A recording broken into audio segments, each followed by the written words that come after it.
Bonjour, c'est Jérémy de Foodover. Dans cette vidéo, nous allons voir comment repérer les sucres qui sont cachés dans notre alimentation. Qu'est-ce qu'un sucre caché tout d'abord? Alors c'est un sucre bien sûr qui n'est pas visible. Ça va être par exemple qu'on va retrouver à l'état naturel, on va retrouver ça par exemple dans le chocolat.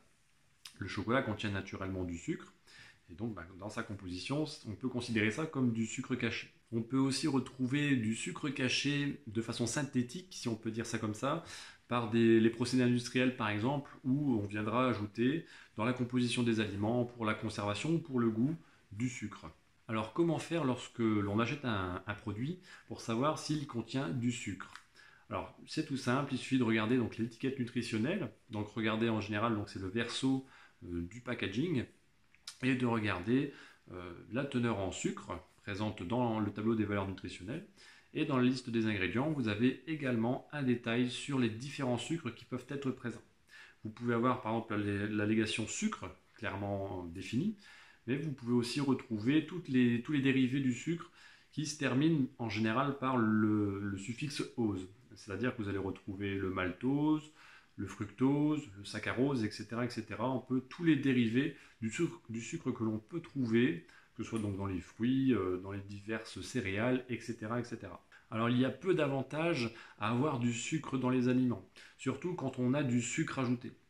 Le sucre ajouté, en général, donc c'est du sucre qui est simple, donc c'est du sucre qui est absorbé rapidement par l'organisme. Et le fait qu'il soit absorbé rapidement, ça va créer une élévation donc, du taux de sucre dans le sang et donc une répercussion directement de l'organisme, une réponse à l'organisme par rapport à l'ajout du niveau d'insuline qu'il est nécessaire d'apporter au corps pour retrouver une valeur stable du taux de sucre. Le sucre simple aura également la responsabilité en grande partie du fait de stocker donc le surplus de ce sucre qui n'est pas consommé par l'organisme, de le stocker sous forme de graisse.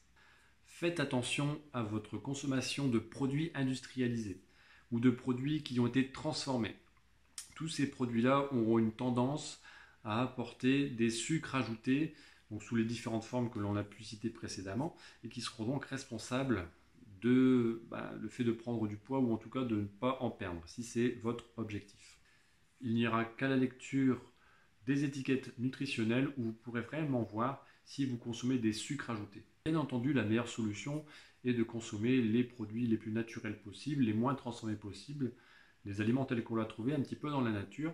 Et c'est vraiment eux aussi qui vous permettront de ne pas aller vers ces produits et vers tous ces aliments enrichis. Si vous souhaitez en apprendre un peu plus sur l'alimentation, vous pouvez cliquer en bas de cette vidéo. Un lien vous amènera directement sur une heure de formation offerte pour vous apporter un tas d'informations sur une alimentation saine et équilibrée. Si vous avez aimé la vidéo, merci de la partager, de mettre un j'aime et n'hésitez pas à marquer vos commentaires, je prendrai un plaisir à vous répondre. On se retrouve pour la prochaine vidéo, portez-vous bien, salut!